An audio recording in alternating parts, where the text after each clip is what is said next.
সুধী দর্শক, দুধছায়া লাইভ অনুষ্ঠানে আপনাদের স্বাগতম। আজ আমাদের মাঝে উপস্থিত আছেন খুলনা জেলা স্বেচ্ছাসেবক দলের আহ্বায়ক জনাব আতাউর রহমান নুনু। আতাউর রহমান নুনু, আপনার শত ব্যস্ততার মাঝে দুধছায়া লাইভ অনুষ্ঠানে উপস্থিত হওয়ার জন্য আপনাকে ধন্যবাদ। আপনাকেও ধন্যবাদ। আজকে আমাকে এখানে আমন্ত্রণ করেছে আপনাদের এই সাংবাদিকদের সাক্ষাৎকারে আমন্ত্রণ করার জন্য। আপনাকে আমার ব্যক্তিগত পক্ষ থেকে একটা ধন্যবাদ এবং আন্তরিক অভিনন্দন।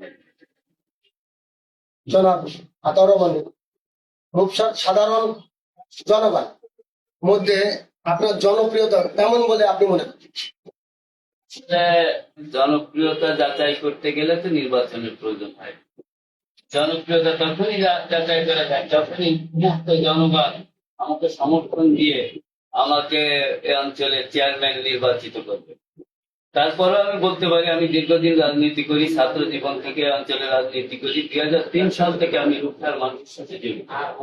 আজদুল বাড়ি হেলাল ভাই যখন ছাত্র দলের প্রেসিডেন্ট ছিলেন, তখন থেকে আমি অঞ্চলের মানুষের সাথে জড়িত। অঞ্চলের সাধারণ মানুষের সাথে আমি রাজনৈতিকভাবে সামাজিক কর্মকাণ্ডে কাজ করেছি। রাজনীতির পাশাপাশি ধরেন 2007 সালের 1/11 আগে আমি এই অঞ্চলের মানুষের জন্য আব্দুল বারী হেলাল ভাইয়ের পক্ষ থেকে, দলের পক্ষ থেকে, বিএনপির পক্ষ থেকে অনেক প্রতিষ্ঠানে আমি সে সময় আব্দুল বারী হেলাল ভাইয়ের পক্ষ থেকে রাষ্ট্রীয় সাহায্য সহযোগিতা করেছি।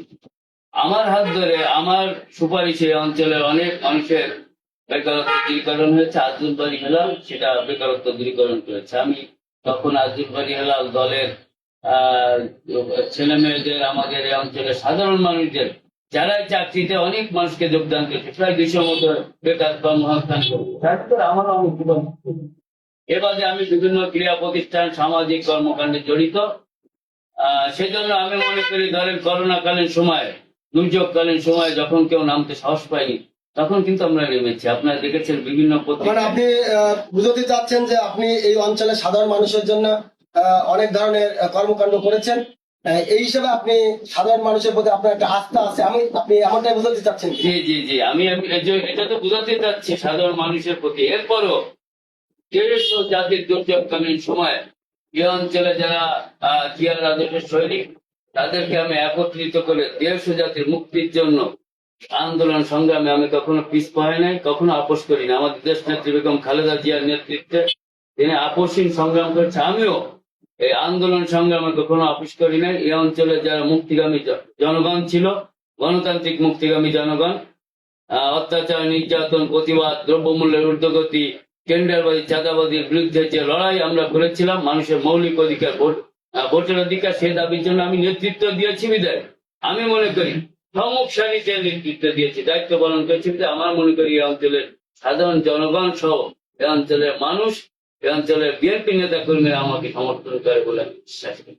আচ্ছা, দীর্ঘ সময় আপনার দল তো ক্ষমতার বাইরে ছিল, তারপরও কেন আপনার মনে হয় যে এই অঞ্চলের মানুষ আপনাকে ভোট দিয়ে নির্বাচিত করবে? বিগত দিনের কর্মকাণ্ড, 2007 সালের আগের বিএনপির যে অঞ্চলের কর্মকাণ্ড ছিল, জনবান্ধব কর্মকাণ্ড ছিল, এই অঞ্চলের মানুষের বেকারত্ব দূরীকরণের কর্মকাণ্ড ছিল, এই অঞ্চলে একটা সম্প্রীতির কর্মকাণ্ড ছিল। দীর্ঘদিন আমরা, হ্যাঁ ঠিক আছে, আপনি বলছেন ক্ষমতার বাইরে ছিলাম, আমরা সামাজিকভাবে, রাষ্ট্রীয়ভাবে মানুষের কাছে যেতে পারি নাই। আমি বলবো, আপনি দেখবেন প্রতিটা প্রোগ্রামে স্বেচ্ছাসেবক দল, ছাত্র দল, যুব দল, প্রতিটা প্রোগ্রামে বিএনপি সহায়তা নিয়ে ঈদ পার্বণ বলেন, এমনি অন্যান্য পর্ব, অন্যান্য সামাজিক কর্মকাণ্ডে বলেন, আমাদের অংশগ্রহণ কখনো কমতি ছিল। মানে আপনি বুঝতে চাচ্ছেন যে আমরা রাষ্ট্রীয়ভাবে হয়তো ক্ষমতার বাইরে ছিলাম, কিন্তু সামাজিক কর্মকাণ্ড থেকে আমরা বাইরে ছিলাম? জি জি জি, আমরা কখনো সামাজিক কর্মকাণ্ডে বাইরে ছিলাম না, অসহায় দরিদ্র মানুষের পাশে ছিলাম। এ বাদেও বিগত দিনের চেয়ারম্যান গুলো ধরেন, 17 বছরের আগে আমার চেয়ারম্যান গুলো অধিকাংশ ধরেন খান জুলফিকার আলী জুলু ছিল, যেমন 1 নম্বর আজকের ইউনিয়নে ব্যাপক ভোটের চেয়ারম্যান নির্বাচিত হয়েছিল, তা আমরা সামাজিক কর্মকাণ্ড অংশগ্রহণ করেছি। মনিরুল হাসান বাপ্পি ছিল 2 নম্বর শিকলতলা ইউনিয়নের চেয়ারম্যান, আমরা কিন্তু তাদেরকে নিয়ে সামাজিক কর্মকাণ্ডে ব্যাপকভাবে অংশগ্রহণ করেছি। আর এখন তো এই 5ই আগস্টের পরে যে আমরা আমাদের দেশ নায়ক তারেক রহমান যে সম্প্রীতির ডাক এই অঞ্চলে মানুষকে দিয়েছে, সেই সম্প্রীতির ডাক আমরা পালন করেছি। দেশে এই রূপসা একটা শান্তি শৃঙ্খলা, একটা শান্তিময় রূপসা হিসেবে আমরা এখনো পর্যন্ত আজ পর্যন্ত আমরা প্রতিষ্ঠা করতে পেরেছি।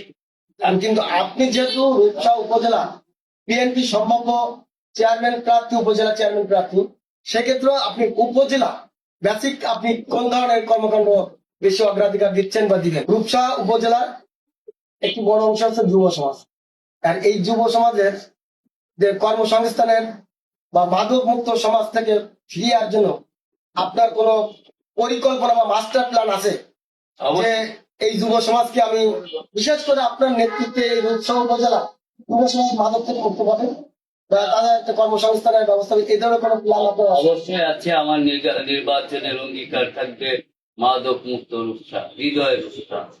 হৃদয়ের রূপসা বলতে বোঝা, আপনি যেটা বোঝা যাচ্ছে আমার হৃদয়ের যে স্বপ্নটা, সেটা থাকবে আমার মাদক মুক্তজন করবো ইনশাল্লাহ। আমার এটা মহান আল্লাহ তাআলা যদি আমাকে ক্ষমতা দেয়, আমার হাতে ক্ষমতা দেয়, এমনিও রাষ্ট্রীয়ভাবে করার চেষ্টা করছি। যুব সমাজকে যদি আপনি কর্মসংস্থানের দিকে ঠেলে দেন, তাহলে কিন্তু তারা মাদকের থেকে দূরে থাকবে। আমি বেকারত্ব দূরীকরণ করেন, এই অঞ্চলে কর্মসংস্থান সৃষ্টি করতে হবে, মিল কারখানা করতে হবে, পুরোনো মিল কারখানাগুলো চালু করতে হবে। করে যদি এই অঞ্চলের যারা বেকার, এক এক অঞ্চলে এক এক ধরনের যুবকরা মাদকে আক্রান্ত হয়, ঠিক আমি চাচ্ছি যে অঞ্চলে ধরেন এই অঞ্চলে 20টা ছেলেকে যদি আপনি কর্মসংস্থান দিতে পারেন টার্গেট করে করে, যে এরা মাদকে আসক্ত হয়ে যাচ্ছে, এরা শিক্ষিত, যে যে ধরনের কর্ম চাই সেইখানে এখানে যদি টিপিজেড করতে পারি আমরা রাষ্ট্রীয়ভাবে। আচ্ছা, আপনার যেহেতু খুলনা চারের ভালো একটা কথা মনে আসলো, খুলনার চার আসনের মাননীয় সংসদ সদস্য এস কে আজিল বাড়ি হেলাল, উনি তো বলেছেন যে এই রূপসা অঞ্চলে একটা ইপিজেড করার একটা পরিকল্পনা উনি বলেছেন, ওনার নির্বাচন ইস্তাহারে আছে।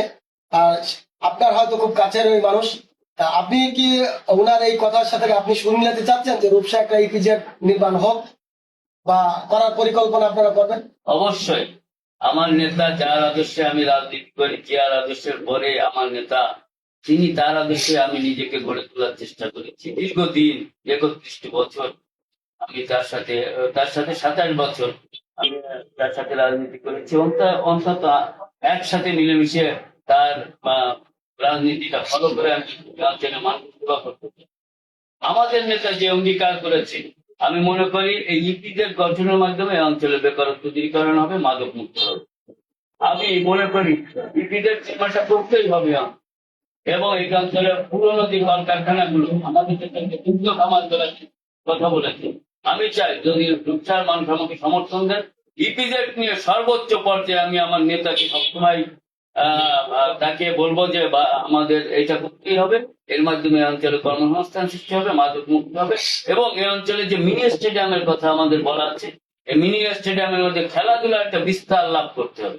খেলাধুলার বিস্তার লাভের মাধ্যমেও কিন্তু মাদক মুক্ত সমাজ, যুব সমাজ গড়ে তোলা এবং আচ্ছা, ধন্যবাদ আতাউর রহমান রুনু সাহেব আপনাকে আমাদের সময় দেওয়ার জন্য এবং আপনার মূল্যবান মতামত প্রকাশ করার জন্য।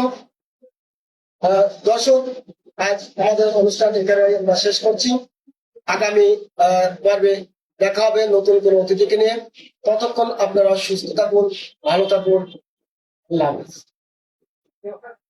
আসসালামু আলাইকুম। রূপসাবাসীকে আমার অন্তরের অন্তঃস্থল থেকে ধন্যবাদ জানাই এবং আপনারা আমার জন্য দোয়া করবেন। আমি যেন রূপসার শাসক নয়, একজন সেবক হিসেবে আগামী দিনে রূপসাকে কাজ করতে চাই, হৃদয়ের রূপসা নিয়ে এগোতে চাই। আসসালামু আলাইকুম।